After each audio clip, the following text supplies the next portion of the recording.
अब खबर पाकिस्तान से, जहां प्रधानमंत्री इमरान खान अचानक इंडिया इंडिया करने लगे।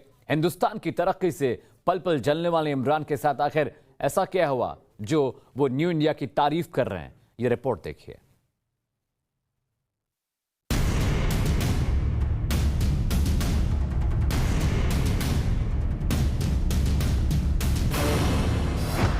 पाकिस्तान की नियाजी हुकूमत का काउंटडाउन।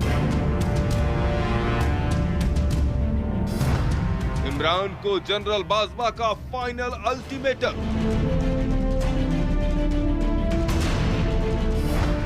ओआईसी समिट के बाद इमरान को कुर्सी छोड़ने का फरमान। विपक्ष का नियाजी को बहुमत साबित करने का चैलेंज।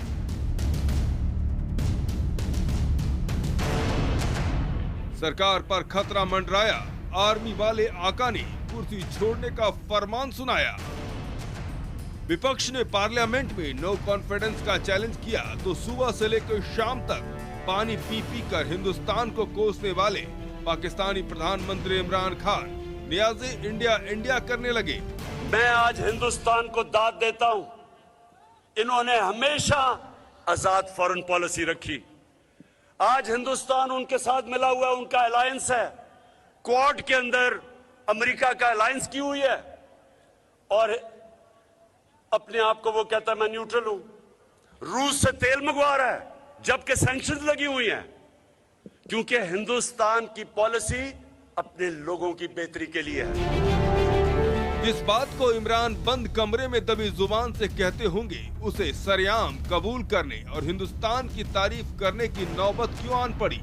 वजह बिल्कुल साफ है, इमरान की सरकार पर खतरा है। पार्टी के करीब 2 दर्जन सांसद पाला बदल चुके हैं, यानी नियाजी संसद में बहुमत खो चुके हैं।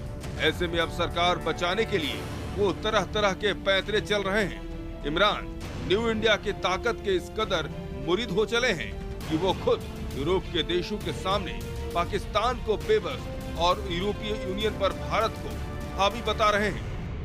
यूरोपियन यूनियन के एम्बेसडर्स ने प्रोटोकॉल तोड़ते हुए किसी एम्बेसडर को यह हक नहीं पहुंचता कि मुल्क की फॉरेन पॉलिसी पे पब्लिक में बात करे, किसी को नहीं पहुंचता। उन एम्बेसडर्स ने प्रोटोकॉल के खिलाफ पाकिस्तान को कहा कि आप रूस के खिलाफ बयान दें। मैंने उनसे सही पूछा कि क्या आप हिंदुस्तान को यह कहेंगे? इनकी जान जाती है हिंदुस्तान को कहते हुए, और हमको इनके गुलाम है कि हमें कहें जनाब आप उनके खिलाफ स्टेटमेंट दें। अभी हाल ही में इमरान ने इस्लामिक देशों के ग्रुप ओआईसी के जरिए भारत के खिलाफ प्रोपेगेंडा चला था। जम्मू कश्मीर के अलगाववादी संगठन हुर्रियत कॉन्फ्रेंस को इस्लामाबाद के ओआईसी समिट में न्योता दिया था, और अब उसी समिट के बाद पाकिस्तानी आर्मी ने इमरान को प्रधानमंत्री की कुर्सी छोड़ने का फरमान सुना दिया है। बताया जा रहा है कि army chief general Qamar Javed Bajwa ने ओआईसी कॉन्फ्रेंस के बाद इमरान से इस्तीफा देने को कह दिया है। पाकिस्तानी मीडिया के मुताबिक इसे लेकर बाजवा और पाकिस्तानी आर्मी के 3 सीनियर लेफ्टिनेंट जनरल ने मीटिंग में आखिरी फैसला लिया। इससे पहले बाजवा और आईएसआई चीफ नदीम अंजुम ने इमरान खान से भी मुलाकात की थी। सरकार पर खतरा मंडराता देख इमरान ने पूर्व आर्मी चीफ राहिल शरीफ को जनरल बाजवा से बात करने भेजा, लेकिन बाजवा ने अपने पूर्व जनरल से 2 टूक कह दिया कि अब इमरान को जाना ही होगा। कहां तो विपक्ष के अविश्वास प्रस्ताव को टालने के लिए इमरान को जनरल बाजवा से मदद की उम्मीद थी, इसके लिए उन्होंने खुद भी बाजवा से मदद की गुहार लगाई, लेकिन कहां अब बाजवा ने ही इमरान खान का बाजा बजाने का मन बना लिया है। पाकिस्तानी संसद के निचले सदन नेशनल असेंबली में बहुमत का आंकड़ा 172 है।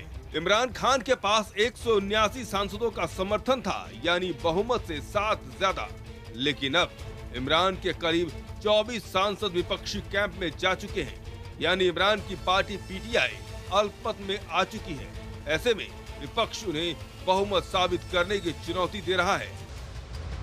इमरान सरकार 28 मार्च को फ्लोर टेस्ट कराना चाहती है। इसके पहले 10 लाख समर्थकों को इस्लामाबाद बुलाया गया है। इंतजाम ऐसे हैं कि विपक्ष के सांसदों को भीड़ से गुजरकर संसद की देहरी तक पहुंचना होगा। ऐसे में विपक्षी पार्टियों के गठबंधन ने भी सरकार के इरादे को भांपकर अपने समर्थकों से 24 मार्च को ही इस्लामाबाद आने की अपील की है। अब जरा सोचिए, दोनों तरफ के लाखों समर्थकों का जब आमना सामना होगा तो अंजाम क्या होगा। यानी पहले से ही बर्बाद ये मुल्क बहुत जल्द खुद तबाही का नया अफसाना लिखने वाला है। ब्यूरो रिपोर्ट, टाइम्स नाउ, नव भारत।